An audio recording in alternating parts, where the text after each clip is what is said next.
compartir contigo un mensaje que le he titulado Desesperanzados. Diga conmigo, desesperanzados. Y lo primero que quiero conectar contigo esta mañana es lo siguiente: desconectar la desesperanza para quedar esperanzados. A ver, repito eso: desconectar la desesperanza para quedar esperanzados. Di conmigo, desconectar la desesperanza. Necesitamos desconectar la desesperanza. Hoy más que nunca, muchos de ustedes y tal vez yo hemos sido quizás movidos en nuestro corazón, sobre todo esta semana. Pero quiero recordarte, esta no es la única prueba que tú has vivido. Este no es el único desacierto que tú has vivido. Muchos de ustedes han perdido familiares, han perdido relaciones. Algunos de ustedes han perdido negocios. Algunos de ustedes han atravesado diversas pruebas. Algunos de ustedes han pisado el fuego. Y te tengo una gran noticia: aún sigues vivo. Quiere decir que esta circunstancia que está atravesando la nación no te va a matar. De esta vamos a salir, y vamos a salir victoriosos, porque Dios va delante de nosotros como poderoso gigante. ¿Puedes creer eso? Puedes levantar tus manos y decir: Dios va conmigo como poderoso gigante. Y aunque el gigante quiere gritar más duro, Goliat vociferaba. Y David hasta que llegó David. Porque el gigante puede querer hablar más duro hasta que llegue un David. Te tengo noticias: el David ya llegó. Somos tú y yo. No es con espada, no es con ejército, es con mi Santo Espíritu, dijo David. Y Dios le dio la victoria. Amén. ¿Cómo te sientes hoy? Es la primera pregunta que quiero hacerte. Pastor, desanimado, desmotivado, desesperanzado. Siento que esto se acabó, se lo llevó quien lo trajo. Ya no hay salida. ¿Qué vamos a hacer? Me pregunta mucha gente a mí, como que si yo tengo la respuesta. Pastor, el mensaje más recurrente que tengo en esta semana en mi teléfono: pastor, ¿qué vamos a hacer? Y yo le pregunté al Señor: Señor, ¿qué haré? Me dijo Mateo 28: id y hacer discípulos a todas las naciones de la tierra.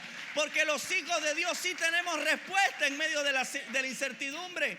Claro que tenemos enfoque, claro que sabemos qué hacer. Hacer lo que hace la iglesia, hacer discípulos. La iglesia no sale a quemar caucho, la iglesia no sale a hacer política, la iglesia sale a hacer lo que sabe hacer discípulos. Yo no tengo armas físicas, no tengo espada, tengo un cuchillo que ni corta. Yo no soy violento. Lo que yo sé hacer es hacer discípulos. Esa es la tarea que Jesús a ti y a mí nos dejó hacer. Por lo tanto, tenemos esperanza. La iglesia ha resurgido, ha sobrevivido a crisis peores como las que estamos viviendo. Por eso dice la palabra de Dios que ni las puertas del Hades pudieron prevalecer contra la iglesia. Hermanos, nada puede detener la obra del Espíritu sobre una nación. Nada puede detener la obra de Dios sobre nuestra nación. Nada podrá detener que tú salgas adelante. Nadie te puede quitar la esperanza. Nadie te puede quitar la fe. Nadie te puede quitar la convicción. Nadie te puede quitar al Hijo de Dios. Es tuyo. Él murió por ti. Por lo tanto, tú tienes la esperanza viva.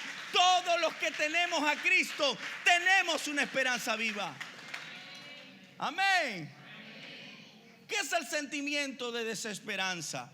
El sentimiento de desesperanza es no encontrar alternativas de solución ante una determinada situación, o de no tener expectativas del futuro. Así suena la desesperanza. Yo estuve investigando cuáles son los pensamientos desesperanzadores del venezolano hoy. Le pregunté a mucha gente. Pregunté por las redes, me respondieron muchos. Y pudiéramos escribir lamentaciones hoy, con todo lo que me escribieron y con todo lo que yo he pensado también, porque también estoy ahí. Sería un mentiroso si te dijera, no, yo no me siento triste, yo no siento tristeza, dolor, preocupación. Sería mentirte. Y le pregunté a varias personas y lo concentré en algunos puntos. Preocupaciones del venezolano hoy: el alto costo de la vida, migración forzada, la gente queriendo irse, poca oportunidad de trabajo sustentable, panorama político, calidad de vida, inseguridad, radicalidad de los actores políticos. Existe una visión sesgada y poco realista de que nada bueno nos va a ocurrir. Así suena la desesperanza. Y tú pudieras colocar ahí lo que ocurre en tu mente hoy. Sí, pastor. A ver, ¿alguno de ustedes se identifica con alguno de esos pensamientos? Que levante su mano. Yo levanto hasta los pies. ¿Quién se identifica? ¿Quién da más? ¿Quién da más? Pensamientos desesperanzadores. ¿Cuáles son los pensamientos desesperanzadores que hoy tiene el venezolano? Personal. El pensamiento personal es aquel que personaliza todo. Esto que está ocurriendo en Venezuela tiene que ver conmigo. Lo que está pasando en mi matrimonio tiene que ver conmigo. Lo que está pasando en mi casa tiene que ver conmigo. Solamente yo, a mí solamente me está ocurriendo esto. Le voy a decir una cosa: la sociedad entera está en crisis. América Latina está comprobado, está en crisis. Es que esto fue parte de lo que Jesús anunció.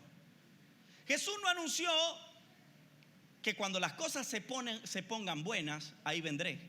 Jesús no dijo eso. Jesús dijo: escucharán rumores de guerra. Dijo: llegará el momento en que el padre se peleará con el hijo con el padre. Él no dijo que esto se iba a poner mejor. Y nosotros hacemos oraciones: Padre, trae tu paz, y no queremos la crisis y no queremos el problema. Sin embargo, cuando nos vamos a la Escritura, Jesús dijo: esto se va a poner peor. Y Él dijo: y entonces allí vendrá el fin. Lea todo lo que Jesús dijo acerca de su regreso. Tiene que ver con guerras, tiene que ver con desastres, tiene que ver con una degradación social. Todo lo que Jesús anunció acerca de su regreso. Por lo tanto, no esperemos más ni esperemos menos de esta sociedad que lo que tenemos que esperar. No tiene que ver contigo. Por otro lado, otro pensamiento desesperanzador tiene que ver con algo pleno. Es decir, esto que está ocurriendo me va a afectar en todos los aspectos de mi vida. Si al país le va mal, a mí me va mal. Y nos olvidamos de que Dios esconde a sus hijos en la palma de su mano. Nos olvidamos que José fue prosperado en la tierra de su aflicción. De hecho, la palabra de Dios dice que el segundo hijo de recuerden, José estuvo en la cárcel, José fue a Egipto, y era la tierra para él de su aflicción, porque allí pasó las peores pruebas de su vida, vendido por sus hermanos, terminó en la cárcel, ultrajado.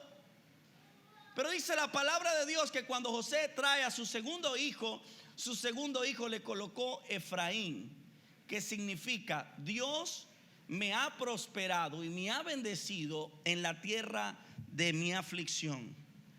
Dios te hará prosperar en la tierra de tu aflicción. Dios te abrirá puertas en la tierra de tu aflicción. Ya lo está haciendo. Ya lo está haciendo. Y Él dice: ¿estás viendo lo nuevo que estoy haciendo? Y Él dice: ¿acaso no lo ves? Lo otro es un pensamiento permanente.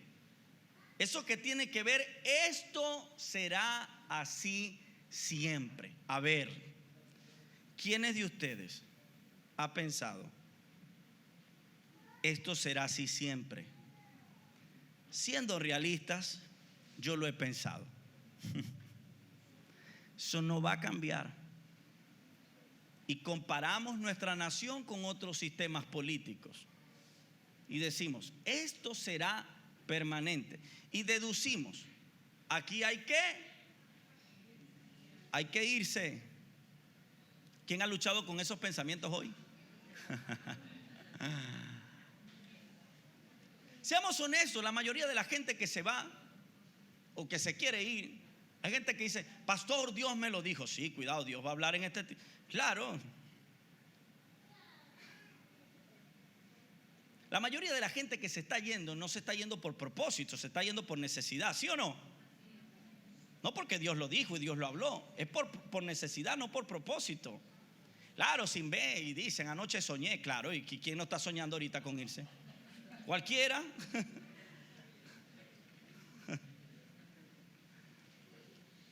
Ajá, ¿y dónde fue el sueño? No, para Europa, sí. ¿Por qué no sueñas para irte a Haití, a Sudáfrica? Ajá. Ahí no es el sueño, ahí sí no es de Dios. ¿Aló? ¿Te das cuenta? Es por necesidad, no por propósito. ¿Por qué no soñaste con irte? Porque Dios no te habló de irte a lugares donde no se ha predicado a Cristo nunca. Ah, si te va a enviar a Italia, Señor. El Señor me está diciendo que me vaya a Italia. Eso es por necesidad, no por propósito. Nosotros somos seres que se conectan. Y una de las cosas que así actúa la desesperanza, cuando hay esfuerzo y esfuerzo, porque conectamos esfuerzo con resultados, ¿sí? Cuando nos esforzamos y no hay resultados, ¿qué hay? Desesperanza. ¿Estás de acuerdo conmigo? ¿Te acuerdas los discípulos pescando? Hemos pescado toda la noche, hemos intentado pescar toda la noche y no hemos pescado nada. Hemos hecho todo lo que, te pregunto, de verdad, en serio, ¿sientes que has hecho todo lo que está a tu alcance para que esta situación cambie? Al igual que a mí, yo creo que ya hice todo lo que tenía que hacer para que esta situación cambie. ¿Y qué sucede? Si no cambia, ¿qué viene? La desesperanza. Quiero leerte lo que dice Salmos 42, versículo 3. Vamos a la palabra de Dios. Por cierto, si usted no trajo su Biblia, le invito a que la traiga, mi hermano. Traiga su Biblia. La Biblia no hace nada en su casa. Tráigasela aquí a la iglesia. ¿Por qué? Porque es probable que yo me equivoque y que este no sea el Salmo 42 y sea el Salmo 150, qué sé yo. Entonces no se deje echar cuento conmigo. O de repente yo no estoy leyendo la Biblia y le estoy leyendo, qué sé yo, a Walter Mercado. No, es que es en serio, aprendamos a traer la Biblia a la iglesia. Y cuando tenemos la palabra de Dios y anote también lo que le voy a decir. Amén. Día y noche, dice el salmista. ¿Quién escribe este salmo? Lo escriben los hijos de Coré. Los hijos de Coré, para ponerlo en contexto, son adoradores. Es una compañía de adoradores. Ahora, los hijos de Coré tienen algo en particular. Ellos anhelan un pasado que ya pasó, pero que de igual manera lo anhelan. Quieren disfrutar de ese pasado. Porque ellos experimentaron libertad, experimentaron gozo en sus vidas, experimentaron alegría. Ellos saborearon la victoria, saborearon un mejor país, escucharon a sus padres hablar de una mejor nación, escucharon a sus abuelos contar de cómo vivían antes. Por lo tanto, ellos saborearon lo que era estar en libertad, saborearon el estar bien. Ahora, los hijos de Coré están viviendo un momento difícil que irrumpe su fe, su esperanza. Y entonces mira lo que ellos escriben. Ellos dicen: día y noche solo me alimento de lágrimas. ¿Qué notamos en los hijos de Coré? Desesperanza. Mientras que mis enemigos se burlan continuamente de mí diciendo, ¿dónde está ese Dios tuyo? Porque cuando uno vive un momento difícil, ¿verdad que uno piensa y uno duda de la existencia de Dios? ¿Te ha pasado? Le pasó a la mujer de Job, por ejemplo. Cuando ve que su esposo está viviendo ese montón de pruebas, la mujer de Job dice, ¿todavía vas a seguir creyendo en Dios? Le dice, maldice a Dios y muérete. Wow, qué tremendo motivadora, ¿verdad? Se maldice a Dios y muérete. Porque cuando uno vive un momento difícil, los enemigos dicen, ¿de verdad ustedes siguen diciendo que Dios está con ustedes? Mira lo que te está pasando. Desde que empezaste a ir a esa iglesia te está yendo mal. Desde que empezaste a ir ahí, mira, perdiste un familiar, se te dañó la moto, X, qué sé yo. La gente observa y ve y dice, mira, ¿dónde está ese Dios tuyo? Los enemigos de Coré se preguntaban, mire cómo les está yendo, ¿dónde está ese Dios tuyo? Ahora, los hijos de Coré dicen, se me destroza el corazón al recordar cómo solían ser las cosas. Yo caminaba, di conmigo, solían. Y di caminaba entre la multitud de adoradores, encabezaba una gran procesión hacia la casa de Dios, cantando de alegría y dando gracias en medio del sonido de una gran celebración. Si lo notas, los hijos de Coré están refiriéndose a ¿qué? Al pasado. ¿Estás de acuerdo conmigo?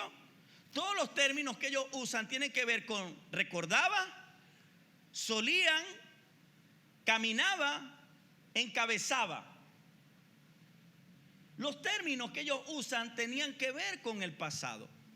Amigos, enfocarse en el pasado no ayuda cuando queremos ir hacia adelante. A ver, práctico.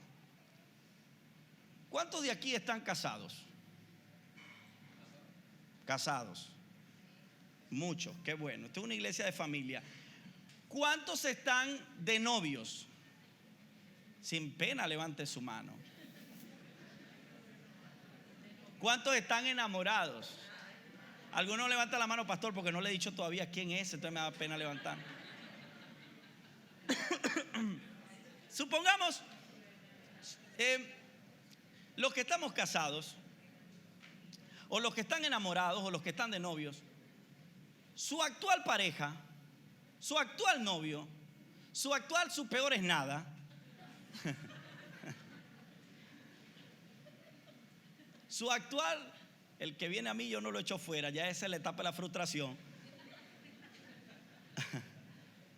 Usted empieza a decirse palabras con esa persona y usted empieza a recordar cómo solían ser las cosas, no con esa nueva pareja, sino con esa otra pareja del pasado. Por ejemplo, si mi esposa me agarra la oreja, yo empiezo a pensar, pero yo tenía una novia que me agarraba la espalda y me gustaba era que me agarrara la espalda. Si su pareja le dice unas palabras o le dice un sobrenombre, hay parejas que se inventan sobrenombre. Leoncito, mi cunaguaro. Llanero, no, sí. Mi neoyorquino, no. Qué sé yo, digan, ¿cómo le dicen ustedes a las? Mi curry. Bien. Ustedes saben cómo se dicen ustedes en ese. Mi esposo y yo no tenemos uno, no tenemos ninguno. Tenemos que buscar maneras de. Mi cosito. Entonces, cuando la persona le dice una palabra a usted, esa persona que te gusta, usted empieza a decir, ay, pero yo recuerdo que la novia, aquella mujer me decía así era que me gustaba. ¿Qué siente usted? Frustración, no lo está disfrutando. Mira, yo quiero ir hacia adelante. Cuando el pasado nos trae tristeza, en vez de esperanza, no vale la pena recordarlo. Hay gente que está todavía jugando o coqueteando con el pasado y no disfruta el presente y el futuro glorioso que Dios quiere entregarle. Y por eso no disfruta de lo que Dios quiere hacer con ellos, aún en esta nación que se ve tan complicada, pero que todavía recuerda: ay, Egipto, estábamos mejor en las manos del faraón. ¿Sabes? Tu rey, el día que tú conociste a Cristo, Él te ha dado un presente y un futuro esperanzador que no depende de un gobierno y de una situación política en un país. Tu reino, como dijo Jesús, mi reino no es de este mundo. Ahora, es difícil vivir en esos preceptos, y yo lo entiendo. Vamos a seguir para poder terminar el mensaje. El salmista se pregunta: ¿por qué estoy tan desanimado y por qué está tan triste mi corazón? Y él se da la respuesta, porque él dice: pondré mi esperanza en Dios, nuevamente lo alabaré, mi Salvador y mi Dios. Es decir, él había perdido la posibilidad de adorar a Dios. Por eso él dice: nuevamente lo haré. Lo había perdido. Cuando uno deja de adorar a Dios, cuando uno deja de congregarse, cuando uno deja de buscar en la palabra, cuando uno deja de recordar las promesas de Dios, cuando uno deja de anclarse su fe en Dios, uno empieza a sentir desesperanza y viene el desánimo. ¿Estás de acuerdo conmigo? ¿Cómo desafiamos esos pensamientos desesperanzadores? Número 1, escríbalo: no colocando falsas esperanzas en las personas. Diga conmigo: no colocando falsas esperanzas en las personas. Cuando uno tiene expectativas altas con alguien, naturalmente uno es defraudado. ¿Por qué? Porque tú estás colocando expectativas y estás queriendo que alguien supla lo que solo Dios puede suplir. Por ejemplo, si lo que está ocurriendo está distorsionando tu identidad de hijo de Dios, solo Dios puede darte eso, no te lo puede dar un hombre. Si tu sentido de paz, si tu paz depende de un hombre, tú le estás pidiendo a un hombre que haga algo imposible que solamente Dios puede hacer. Por eso Jesús dijo: mi paz les dejo, mi paz les doy. Dijo: no como quién, no como el mundo la da. ¿Por qué Jesús habló de esa paz del mundo? A ver, porque la paz que el mundo da es una paz, ¿cómo? Es una paz temporal. Ganó el candidato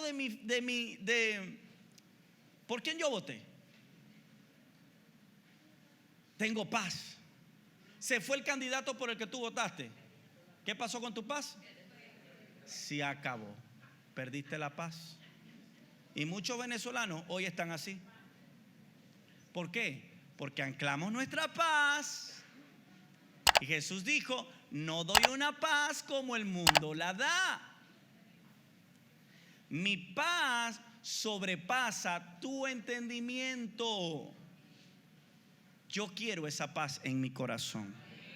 Esa es la paz que yo quiero.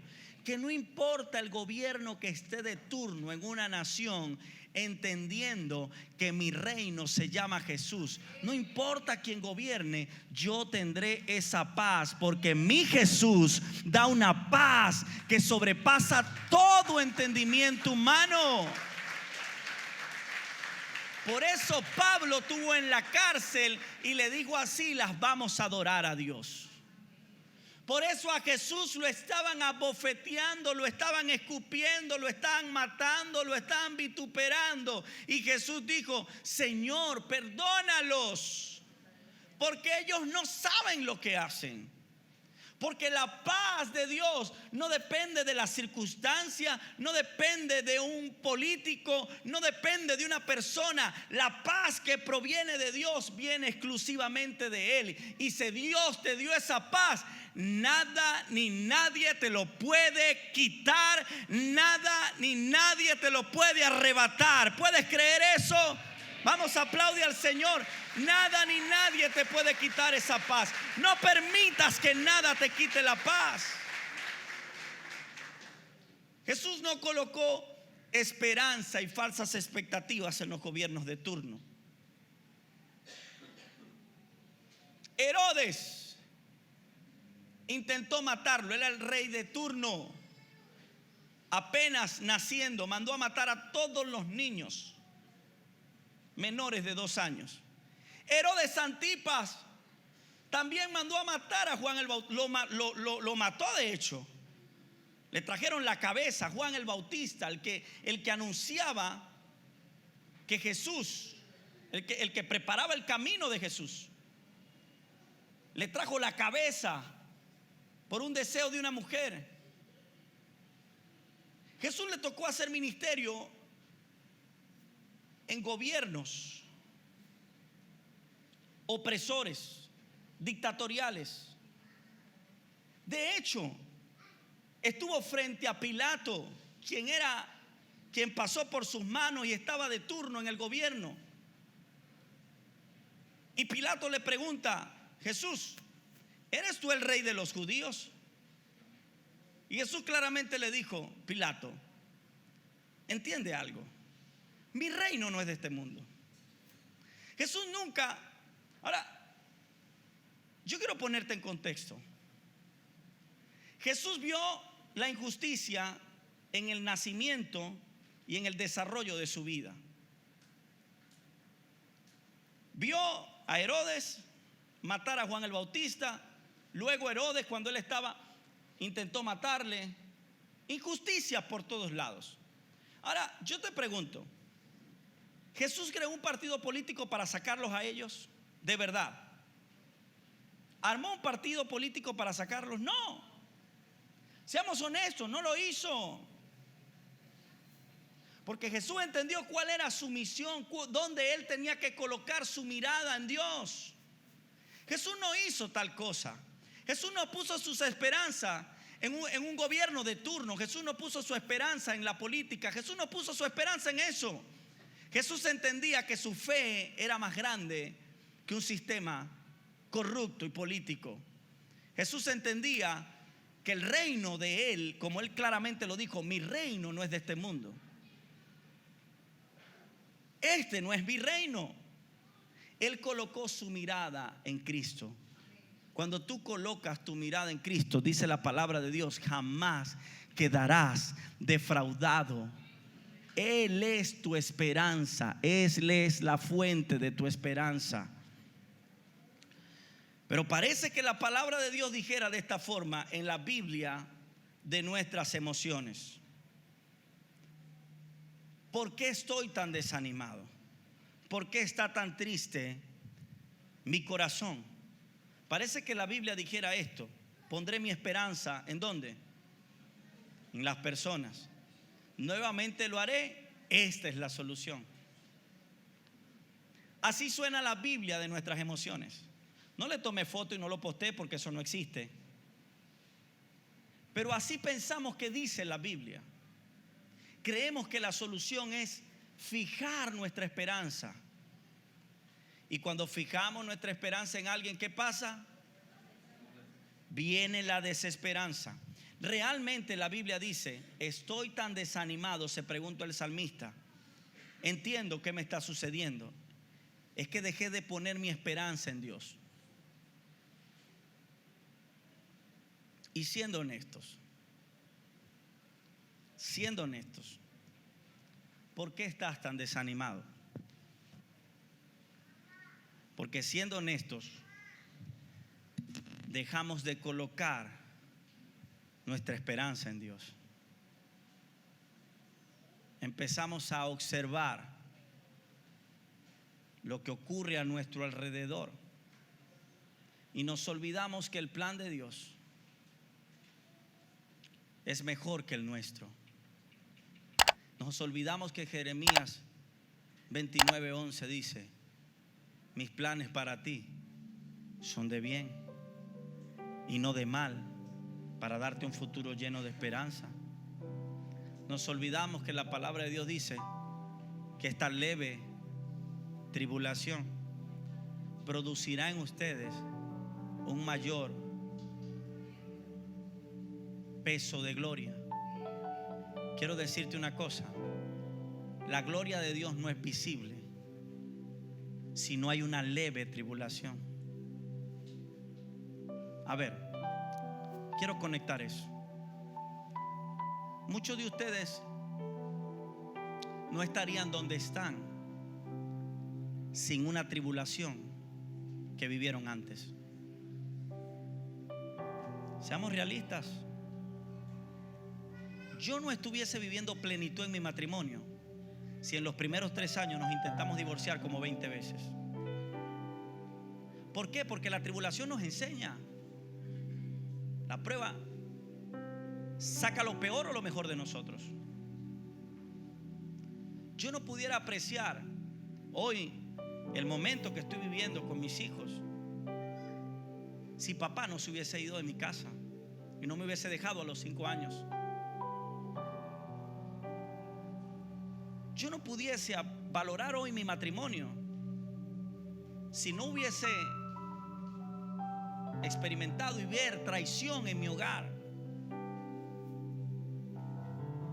Porque para los que amamos a Dios, dice Romanos capítulo 8:28, todas las cosas te ayudan a bien. Quiero decirte algo, no sé, obviamente hay momentos donde no lo ves, pero quiero decirte, lo que está viviendo Venezuela nos va a ayudar a bien. Porque para los que amamos a Dios, tenemos la certeza y la confianza de que nos ayudará bien. Pastor, ¿y por qué? Mucha gente me pregunta, ¿esta es la voluntad de Dios? Yo te pregunto, ¿acaso Dios pierde y suelta el control? Dios tiene el control, siempre lo ha tenido. No me preguntes si esta es la voluntad de Dios o no. Yo lo que sí sé es que mi Biblia dice que nada sucede en la tierra si Dios no lo permite. Eso me da la seguridad a mí que no importa quién gobierne esta nación, yo estaré seguro y estaré confiado, porque mi vida está escondida en Él.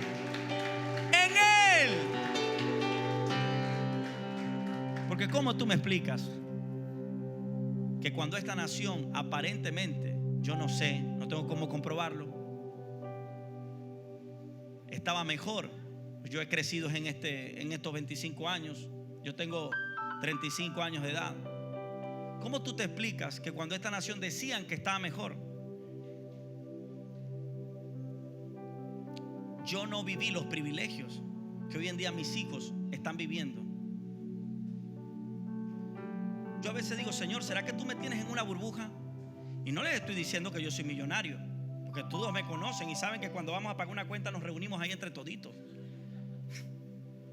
Pero lo que quiero decirte es que he visto la mano de Dios. Tú has visto la mano de Dios. Tú has visto su gracia, su favor, y lo seguirás viendo. ¿Por qué? Porque no es un sistema, es Dios que va delante de ti. No es la tierra, es que Dios te va a bendecir a donde quiera que tú vayas. Porque si tu presencia va contigo, tú tendrás descanso y te irá bien. A donde quiera que tú te mueves, la misericordia de Dios va contigo. A donde quiera que tú vas, Él va delante de ti. Amén. Pero di como el salmista: pondré mi esperanza en Dios. Nuevamente lo alabaré. Le estoy hablando a gente que esta semana ha dejado de alabar a Dios, ha dejado de buscar su palabra, ha dejado de conectarse con la gente. Gente que quiere inclusive no venir a la iglesia porque está desanimada. Gente que me decía, pastor, y ahora el miércoles, ¿qué vamos a hacer? ¿Va a haber servicio? Y claro que sí, ¿por qué no? Ahora es que hay que buscar a Dios con más intensidad. Hay que buscarlo con gente que no se quiere reunir en los grupos porque le da miedo. Pero ya va, tú eres guarimbero. Tú estás quemando caucho. ¿Miedo de qué? Yo no le tengo miedo a lo que pueda hacerme el hombre. Mi vida está en las manos del Señor. Yo soy de Él. Tú eres de Él.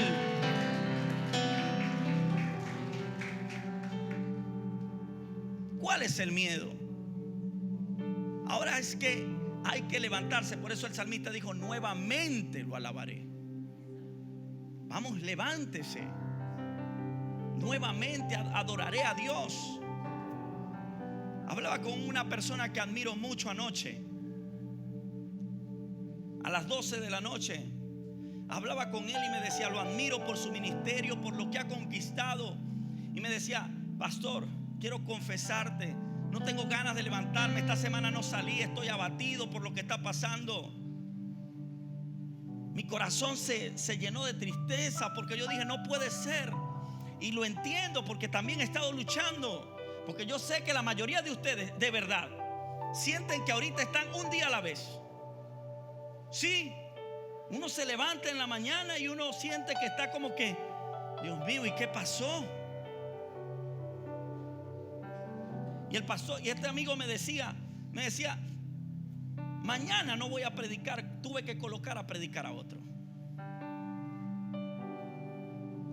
Y los que están bajo el liderazgo nuestro son testigos que los he estado bombardeando durante toda esta semana.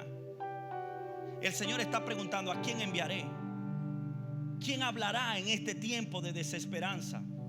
¿Quién hablará en medio de esta crisis?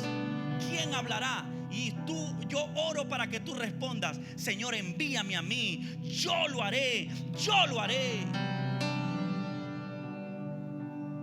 Dios te ha levantado para este tiempo. Dios te ha llamado para este tiempo. Dios te ha levantado para que des esperanza. Haz brillar tu luz delante de todos. Dios te ha llamado para este tiempo crucial que estamos viviendo. Abre tu boca y Él la va a llenar.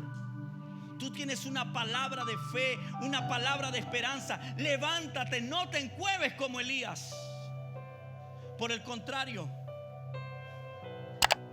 asume lo que Dios te entregó. Levanta lo que Dios te entregó. Nuevamente alábalo.